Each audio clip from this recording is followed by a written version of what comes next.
부활하신 주님을 두 번이나 만난 제자들이었지만 그들 안에 기쁨이 넘치기보다는 오히려 불안한 가운데 그들이 있었습니다.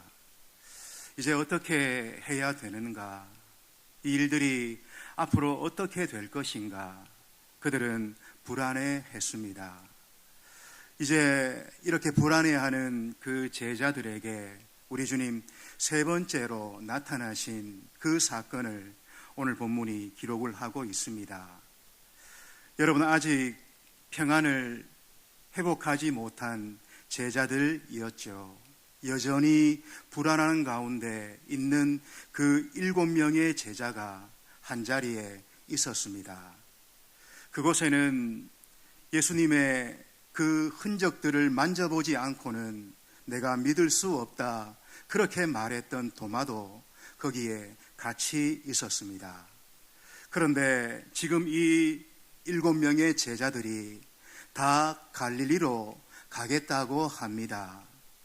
왜 이들이 갈릴리로 가려는 걸까요? 오늘 읽은 본문 3절 상반절 말씀입니다. 보시면은 시몬 베드로가 나는 물고기 잡으러 가노라 하니 그들이 우리도 함께 가겠다 하고. 여러분, 그러니까 지금 베드로의 말 한마디에 이 제자 6이 모두가 따라 나서고 있는 겁니다. 불안해하고 갈등하고 있는 그들이었기 때문에 베드로가 한마디 하니까 다 따라 나서고 있는 거죠. 여러분, 그런데 이 베드로 왜 갈릴리로 가겠다 하는 겁니까? 물고기 잡으러 간다라는 거죠. 물고기 잡으러. 여러분, 갈릴리에 가지만 이 목적은 아니어야 되는 겁니다. 여러분, 한번 생각해 보십시오. 이 갈릴리가 어떤 곳입니까? 우리 주님이 사역을 시작하신 곳이 바로 갈릴리죠. 그곳에서 이 베드로는 주님을 처음 만나게 되고, 그리고 주님을 따르게 되고, 그 이후에 평생을 바로 이 갈릴리에서 그는 보냈습니다. 그러니까 이 갈릴리 하면 한마디로 주님을 향한 첫사랑의 의미가 있었던 곳이 바로 그곳이었죠. 그래서 이 갈릴리는 베드로에게 믿음을 일으켜 줄 수 있는, 그 신앙을 회복해 할 수가 있는 사실은 그런 의미 있는 장소였습니다. 그런데 지금 베드로는 이런 신앙적인 측면에서 갈릴리로 가려는 게 아니었습니다. 그는 물고기 잡으러, 그러니까 여러분 한번 생각해 보세요. 이 베드로는 주님을 만나고 우리 주님께로부터 사람을 낚는 업으로 부름을 받았습니다. 물고기를 잡던 자리에서, 생선을 잡던 자리에서 사람을 낚는 업으로 그렇게 부름 받은 거죠. 그런데 지금 이 베드로는 거꾸로 가려고 하고 있습니다. 우리 주님 부활하셨는데, 그분이 다시 살아나셨는데 오히려 이 베드로는 거꾸로 가려 하고 가야 될 길이 아닌 그 길로 가려고 하고 있는 겁니다. 영적으로, 신앙적으로 뒷걸음질 치고 있는 그를 보게 되는 거죠. 여러분, 우리의 신앙이 침체되면 우리도 거꾸로 갈 수가 있습니다. 우리의 믿음이 침체되면 거꾸로 갈 뿐만 아니라 어리석은 선택도 우리가 할 수가 있는 거죠. 가야 되는 길이 아님에 틀림없지만 그 길을 갈 수도 있습니다. 그리로 내다를 수도 있다라는 거죠. 여러분, 빨리 바로 잡고 돌아서야 됩니다. 실수했음을 내가 깨달았을 때, 잘못 발을 들여놓았다는 것을 내가 알아차렸을 때, 여러분 빨리 돌아서야, 그래야 더 실수하고 더 손해보는 자리로 우리가 나가지 않게 된다라는 거죠. 여러분, 그런데 지금 이 장면을 잘 보십시오. 더 심각한 게 여러분 뭡니까? 베드로가 그렇게 뒷걸음질 치고 있는 그 자리에 여러분, 베드로는 혼자 가는 것이 아니었습니다. 베드로와 함께 있던 6명의 모든 제자들이 베드로를 따라 그 뒷걸음질 치는 곳으로 같이 가고 있다라는 거죠. 이 베드로는 제자들 가운데 지도적인 그런 자리에 있었기 때문에 지금 베드로의 그 한마디는 모든 제자들에게 큰 영향을 미치고 있는 겁니다. 그의 잘못된 판단, 그의 잘못된 선택, 여러 사람을 잘못 산 곳으로 그렇게 끌고 가고 있다라는 거죠. 여러분, 목자이십니까? 부목자이십니까? 직분자이십니까? 여러분, 내 한마디가 그렇게 중요합니다. 내 한 행동이 그토록 중요한 거죠. 내 한 선택, 내 한 결정이 여러분 이토록 중요한 겁니다. 그것은 모든 목원에게 곧장 영향을 미치게 되고 많은 사람들에게 신앙에 영향을 줄 수가 있는 거죠. 이제 그렇게 물고기 잡으러 간 그들이 어떻게 되어졌을까요? 우리 본문 3절 말씀을 읽으면서 한번 확인하겠습니다. 우리 3절 말씀을 같이 한번 읽습니다. 시작. 시몬 베드로가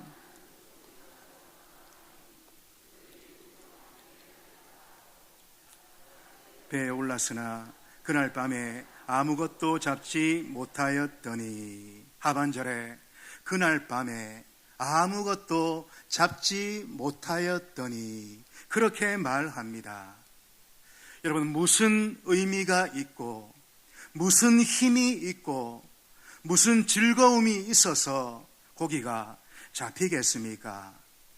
가지가 나무에 붙어 있지 않은데 나를 떠나서는 너희가 아무것도 할 수 없음이라 그렇게 말씀하시는데 무슨 힘이 나겠으며 무슨 재미가 있겠으며 무슨 수확이 있을 수가 있겠습니까? 예수 떠난 삶이 어떻게 되어지는가? 예수 떠난 삶이 얼마나 공허한가? 그 비어있는 배가 그 공허함을 보여주고 있는 거죠. 여러분, 신앙이 침체되면 성도는 모든 일이 제대로 될 수가 없습니다. 우리의 믿음이 침체되면 성도는 모든 것에 사실은 제대로 될 수가 없는 거죠. 기도의 자리에 있어도 기도가 안 되고 예배 시간에 앉아 있어도 마음에 기쁨이 없고 말씀은 내 속에 잘 와 닿지를 않고, 여러분, 이런 상태에 있을 때 우리가 살아가는 그 삶의 현장에 무슨 힘이 있을 수가 있겠습니까? 예배에 실패하고 신앙생활에 기쁨이 없이 어떻게 내 삶의 생기가 넘쳐날 수가 있겠습니까? 신앙의 원동력들이 다 주저앉아 있는데 내 삶의 원동력들이 어디서 공급될 수가 있겠습니까? 여러분, 신앙의 침체는 내 모든 것에 침체를 가져오게 됩니다. 영적인 침체는 내 모든 삶을 침체 가운데 빠뜨리게 된다라는 거지요. 여러분, 회복하기를 축복합니다. 회복해야 됩니다. 어떻게 우리가 회복할 수가 있을까요? 오늘 본문 4절 상반절을 보니까 이렇게 말씀합니다. 날이 새어갈 때에 예수께서 바닷가에 서셨으나, 여러분, 우리가 어떻게 회복할 수가 있습니까? 4절을 시작하면서 뭐라고 성경이 우리에게 답을 말씀하십니까? 예수께서. 여러분, 예수께서 우리에게 오셔야 되는 거지요. 죄인의 소망 되시고 참 구주 되신 예수님이 우리에게 오셔야 되는 겁니다. 그분은 참 하나님이시지만 또 참 사람으로 우리 가운데 오셔서 내게 쏟아져야 되는 모든 저주와 심판과 징계를 그분이 홀로 다 받으시고 우리를 대신해서 십자가 위에서 죽으시고 다시 살아나신 분이 바로 우리가 믿고 섬기는 예수이십니다. 여러분, 그 예수님 앞에 우리는 다 죄인이지요. 우리는 다 양 같아서 각기 제 갈 길로 갔었던 그런 자들입니다. 그렇게 우리가 죄인 되어져 있을 때 예수가 우리 위해 죽으심으로 말미암아 하나님께서 우리에 대한 자기의 사랑을 확증해 주신 거죠. 여러분, 어떻습니까? 이 예수님이 세상 죄를 위해 죽으셨다라는 것을 우리는 들었지만 그 예수님이 나를 위해 죽으셨다라는 것, 여러분, 우리는 정말로 알고 있습니까?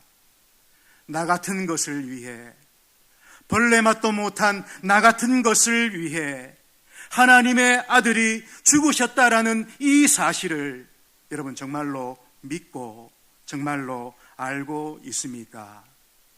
하나님이 우리에게 원하시는 것이 여러분 뭘까요? 예수가 그리스도이시라는 것, 그분이 구주시라는 것, 예수가 살아계신 하나님이시라는 것, 그것을 우리가 지식으로 알기를 하나님 원하시는 것이 아닙니다. 하나님과 우리와의 관계는 지식의 관계가 아니라 여러분 신앙의 관계입니다. 나를 위해 죽으신 그분은 지금도 여전히 살아 계셔서 지금도 나와 함께 하시고 지금도 나와 교제하시며 지금도 나를 인도하시는 살아계신 분이시라는 것을 나로 하여금 믿기를 원하신다라는 것입니다. 여러분, 하나님은 지식의 대상이 아니에요. 그분은 연구의 대상도 아닙니다. 하나님은 신앙의 대상이시고 믿음의 대상이시고 그리고 경배의 대상이십니다. 그래서 성경은 주 예수를 믿으라, 하나님을 믿으라, 그분을 경배하라, 그렇게 우리에게 말씀하고 계시는 거죠. 지금도 진실하게 그분의 이름을 부르는 모든 자들에게 우리 예수님 함께 하심의 은혜를 주실 줄로 그렇게 믿습니다. 이 은혜를 누리는 우리가 되기를 축복합니다. 오늘 본문을 보면서 우리가 놓치지 말아야 되는 중요한 것이 있어요. 여러분, 그게 뭡니까? 바로 예수님의 찾아오심입니다. 여러분, 본문을 잘 보십시오. 제자들이 예수님을 찾아간 게 아닙니다. 예수님이 제자들을 찾아오신 거죠. 제자들이 예수님께 나아간 게 아니고 예수님이 제자들에게 오신 것입니다. 부활하신 뒤에 첫 번째도 두 번째도 우리 주님이 그들을 찾아와 주셨습니다. 지금 여기서도 우리 주님이 찾아와 주신 거죠. 언제나 늘 우리 주님이 먼저 찾아오시는 것입니다. 여러분, 우리가 어떻게 예수 믿는 자들이 될 수가 있습니까? 우리가 어떻게 하나님의 자녀로 변화될 수가 있습니까? 내가 선택한 게 아닙니다. 내가 믿기로 결정한 게 아니라는 거죠. 불교, 유교, 기독교 중에 내가 기독교를 선택하고 내가 믿기로 결정한 것이 아니라는 거죠. 다른 말로 우리가 주님께 나간 것이 아니라 주님이 우리에게 오신 것입니다.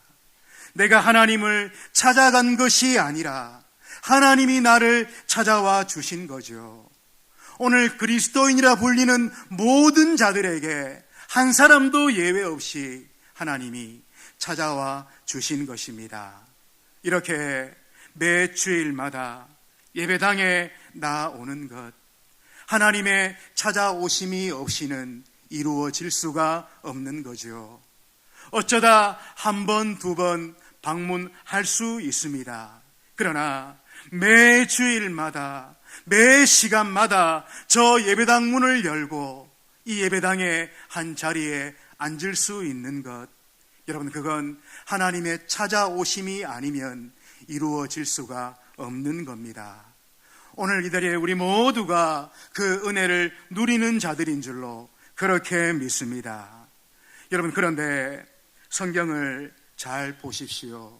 주님이 오시니까, 주님이 그들 가운데 오시니까 그들의 문제가 해결이 됩니다. 주님이 그들 가운데 찾아오시자 그들의 결핍이 해결되어집니다.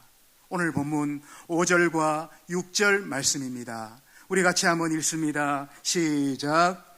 예수께서 이르시되 얘들아 너희에게 고기가 있느냐?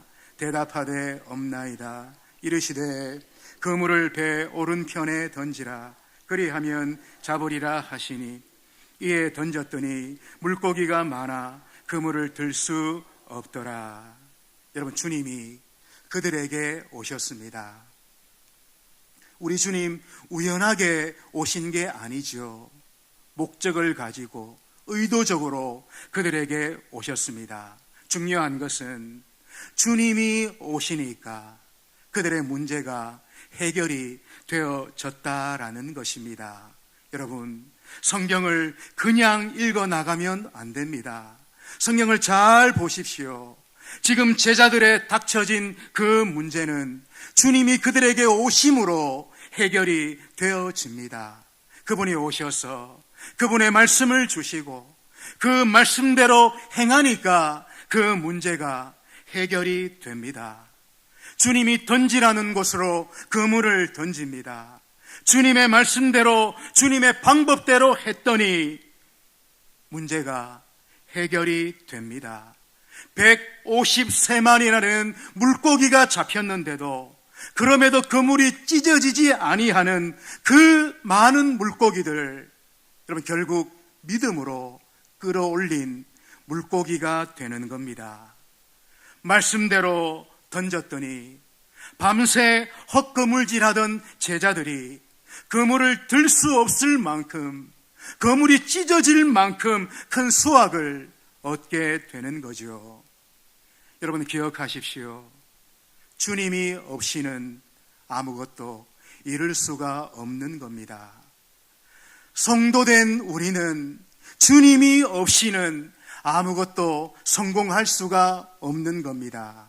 설령 주님 없이 무언가를 이룬 것 같고 무언가를 성공한 것 같지만 여러분, 사실은 실패한 겁니다. 공허한 겁니다. 그러나 주님이 오시면, 주님이 진실로 내게 오시면, 그래서 그 형편과 그 상황을 우리 주님이 주관하시면 반드시 열매를 얻게 되는 겁니다. 반드시 성공하게 되는 거죠. 여러분, 주님이 내게 오시고 내게 있던 문제는 떠나가는 그 복을 누리시기를 바랍니다. 주님을 문 밖에 세워두고 주님을 떠나보내고 염려거리, 걱정거리 끌어안고 사는 우리가 되어서는 안 됩니다. 내게 있는 문제들, 내게 있는 어려움들, 여러분 뭡니까? 그 어려움과 문제들이 해결되기를 바랍니다. 주님이 내게 오심으로 지식으로 뿐만이 아니라 전 인격적으로 주님이 내게 진실로 오심으로 그 어려움, 그 문제 해결받는 우리가 되기를 축복합니다. 여러분, 주님이 오셔서 실패한 제자들에게 많은 물고기를 잡게 하신 그걸로 오늘 이야기가 끝나는 게 아닙니다. 더 놀랍고 은혜로운 이야기가 여러분 여기에 있어요. 우리 주님은 실패하고 지친 그들을 위해서 우리 주님이 손수 아침 식사를 준비해 주십니다. 참 의미 있는 그런 식사이죠. 오늘 본문 9절의 말씀입니다. 우리 9절 말씀도 같이 한번 읽습니다. 시작. 육지에 올라보니 여러분 9절이 뭐라고 말하고 있습니까? 육지에 올라보니 숯불이 있는데 그렇게 말합니다. 여러분 주님이 준비하신 이 숯불 앞에서 제자들의 그 마음이 여러분 어땠을까요? 특별히 그 제자 중에 베드로의 마음이 그 숯불 앞에서 어땠을까요? 우리가 잘 알듯이 베드로는 우리 주님 잡히시던 그날 밤에 이 숯불 앞에서 주님을 3번이나 부인하고 저주했던 그런 베드로였습니다. 그랬기 때문에 그 숯불 앞에서 그날이 생각이 났겠죠. 그날의 기억이 생생하게 아마 되살아났을 것입니다. 여러분 주님이 준비하신 그 숯불은 베드로로 하여금 자기의 죄를 생각나게 했습니다. 그러나 그 숯불은 거기서 그치지를 않죠. 밤새 고기를 잡으려 떨었던 그 제자들, 그 베드로의 몸을 이 숯불이 녹여줍니다. 더군다나 베드로는 요한이 주님이시라 확인하는 그 말을 듣고 겉옷을 거치고 바다에 뛰어들게 되죠. 여러분 그랬으니 지금 그 옷이 어떨까요?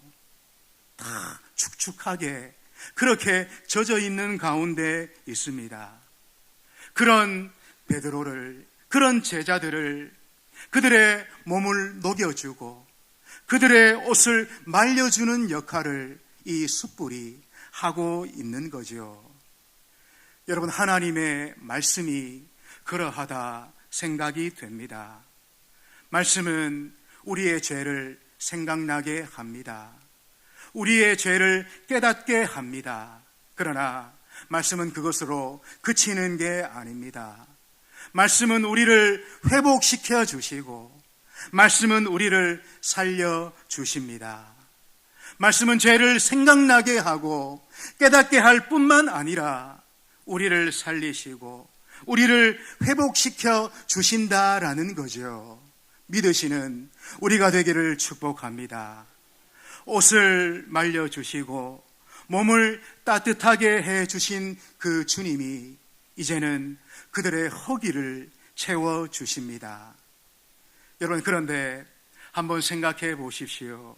지금 그 제자들, 주님이 차려주시는 그 밥상을 받을 만한 그런 자들입니까?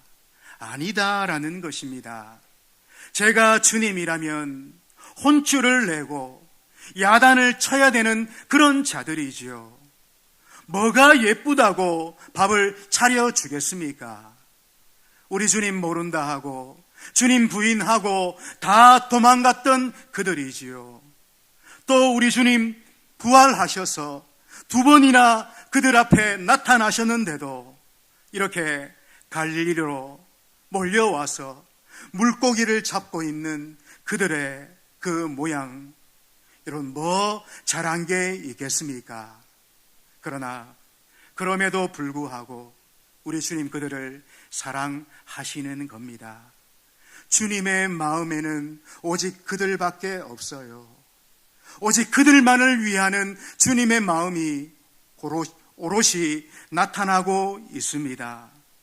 주님은 베드로를 비롯한 그 제자들의 잘못에 대해서 한마디도 꾸지람하지 않고 한마디도 책망치 않고 한마디 말씀도 없이 그저 식탁을 차려주십니다. 오히려 그들이 주님 앞에서 머쓱할까봐 너무 송구하고 너무 죄송하고 너무 부끄러워할까봐 그러지 말라고 10절에서 우리 주님 이렇게 말씀하십니다. 10절에 예수께서 이르시되 지금 잡은 생선을 좀 가져오라 하시니, 여러분, 생선은 이미 준비되어져 있었습니다. 이미 숯불 위에 생선이 준비되어져 있었어요. 그러나 그들에게, 아니 송구해야 하는 그 베드로에게 생선을 좀 가져오라고 말을 걸고 부탁하심으로 그 송구한 마음을, 미안해서 어쩔 줄 몰라 하는 그 마음을 우리 주님이 토닥여 주시고 있다라는 것입니다. 우리의 상한 감정까지도 얼마나 섬세하게 살펴주시는 우리 주님이신지 모르겠습니다. 이런 주님의 따뜻한 손길과 배려 앞에서 베드로는 한없이 부끄러움을 느끼고, 그리고 진실한 회개를 하며 다시 주님 앞에 서게 되어지는 거죠. 여러분, 주님은 지금도 이 식탁을 준비하고 계십니다. 그리고 오늘 우리 모두를 그 식탁으로 초대하고 계셔요. 예배 가운데, 목장 앞으로, 기도의 가운데, 전도대 앞으로 우리를 초대하고 있습니다. 무슨 말입니까? 와서 주님이 차려주신 그 저반을 먹으라는 거죠. 와서 주님이 차려주시는 밥과 반찬을 배불리 먹으라는 거죠. 생명의 말씀의 꼴을 마음껏 먹고 은혜의 생수의 물을 마음껏 마시라고 우리를 초대하고 계시는 것입니다. 여러분, 이 주님의 초대에 기쁨으로 응할 수 있는 우리가 되기를 축복합니다. 주님께로 오면 우리는 배부르게 됩니다. 주님께로 오면 드디어 쉼을 얻게 됩니다. 주님께로 오면 우리의 삶은 드디어 풍성해지고 더 풍성해지게 되는 겁니다. 주님의 이 식탁으로의 영광스러운 초대를 외면하지 마십시오. 그 초대에 응할 때, 그 부름에 응할 때 내가 살게 되고 내가 영육간에 풍성함으로 여러분 회복되게 되는 줄로 그렇게 믿습니다. 이런 풍성한 삶 누리시고 살아가시는 우리 모두가 되시기를 주의 이름으로 축원드립니다. 기도하겠습니다. 아버지 하나님, 실패한 제자들을 찾아가셔서 그들의 필요를 채워주시고 특별히 그들을 다시 회복시켜 주신 주님께서 오늘 예배하는 우리들에게도 그리 하실 줄로 그렇게 믿습니다. 낙심의 자리에 있지 않도록 우리의 마음을 붙들어 주시옵소서. 절망의 자리에 주저앉아 있지 않도록 저희를 붙들어 주시옵소서. 어찌하든지 주의 이름 부르게 하시고 주님이 차려주신 그 식탁으로 나아가게 하시고 그 말씀의 꼴과 은혜의 생수를 마심으로 말미암아 다시 회복의 길로, 실패의 자리에서 회복의 길로, 의심의 자리에서 확신의 길로 나아가는 저희들이 되도록 성령으로 함께해 주시옵소서. 예수님 귀하신 이름으로 기도하옵나이다. 아멘. 찬송가 290장입니다.